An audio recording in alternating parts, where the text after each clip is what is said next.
போதுமா?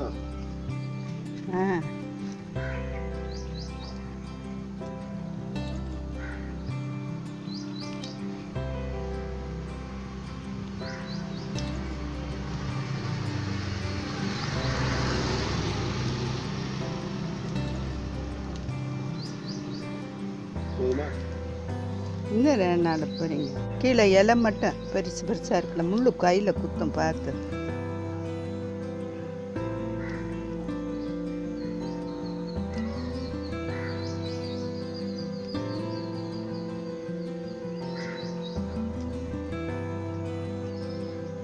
இன்றைக்கிங்க தூதுவளை ரசம் வைக்க போகிறாங்க. இவ்வளோ தூதுவளை எங்கள் வீட்டில் இது பண்ண இருந்தது. அது எல்லாம் கத்திரிக்கோலில் வெட்டி கழுவிட்டு வச்சுருக்காங்க.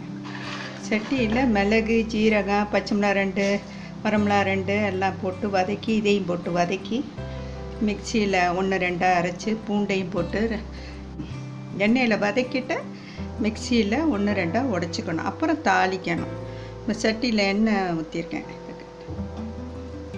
சட்டியில் எண்ணெய் ஊற்றிருக்கேங்களா? ஏதோ மிளகு கொஞ்சம் கூட வச்சுக்கணுங்க. இந்த அளவுக்கு வச்சுருக்காங்க.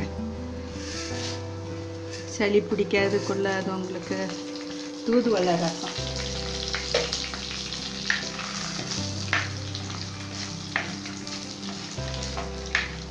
ஒரு 4 பேர்த்துக்குங்க ரசம். புளி வந்துங்க, இதை கட்டுங்க. புளி வந்து ஒரு பெரிய எலுமிச்சம்பழம் அளவுக்கு கரைச்சி இவ்வளோ உப்பு போட்டு வச்சுருக்காங்க. மிளகு, ஜீரகம், பச்சை மிளகா,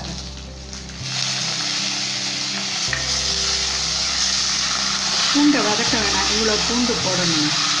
நம்ம பச்சையாக தான் இடித்தோம்னா இதெல்லாம் நல்லா நுணுக்கிக்கிட்டு இதை ஒரு அடியாக வச்சுக்கணும்.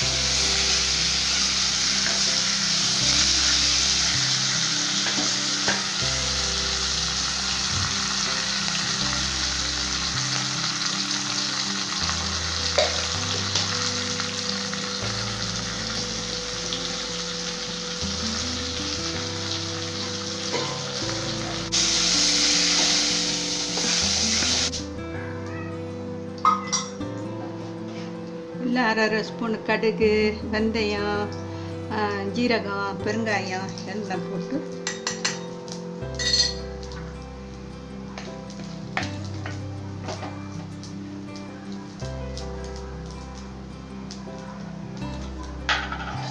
ஸ்பூன் தான், இல்லை ஒரு 4 ஸ்பூன் போடுறாங்க.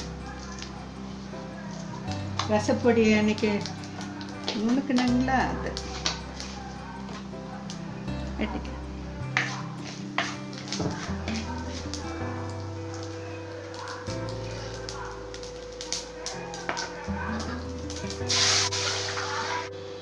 உடச்சிக்கணுங்க. அந்த மிளகு, ஜீரகம், பச்சை மிளகா, வரமிளகா தக்கினதை அரைச்சிட்டு கடைசியாக பூண்டை ஒரு அடி அடிச்சு நல்லா இருக்கும். சளி பிடிக்காது கொள்ளாது. எல்லாம் மழை பெஞ்சிட்டு இருக்கேன்.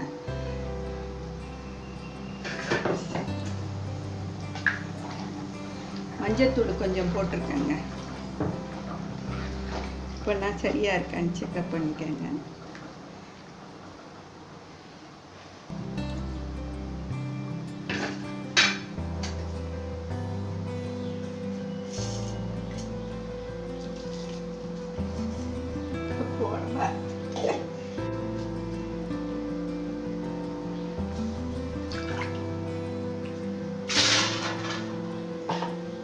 இது நல்லா கொதிச்சோன்னா இறக்கணுங்க. கொதி வரையில் பார்க்கலாம். நல்லா கொதிக்குதுங்களா?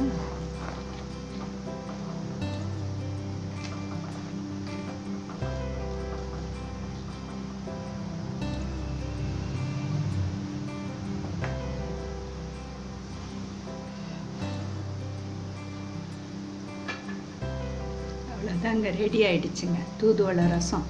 ஒரு 1/2 டம்ளர் தண்ணியை ஊற்றி ஆஃப் பண்ணிட வேண்டியதான். ரசம் ரெடி ஆகிடுச்சுங்க. அவ்வளோதான், ரொம்ப சீக்கிரம் இது பண்ணிடலாம். இதுக்கு தக்காளி போடணும்னு அவசியம் இல்லை, வேணுங்கிறவங்க போட்டுக்கலாம். அந்த தூதுவளை ரசம் நமக்கு நல்லா கிடைக்கணுங்கிறதுக்காக நான் தக்காளி போடலை. ரெடி ஆகிடுச்சுங்க தூதுவளை ரசம். சளி பிடிக்காது கொள்ளாது. வீசிங் இருக்கிறவங்க கூட இந்த ரசம் சாப்பிட்லாம் அடிக்கடி. வாரத்தில் ஒரு நாள் இது மாதிரி வச்சு சாப்பிட்டுக்கோங்க. சரிங்களா? நீங்களும் செஞ்சு பாருங்கள்.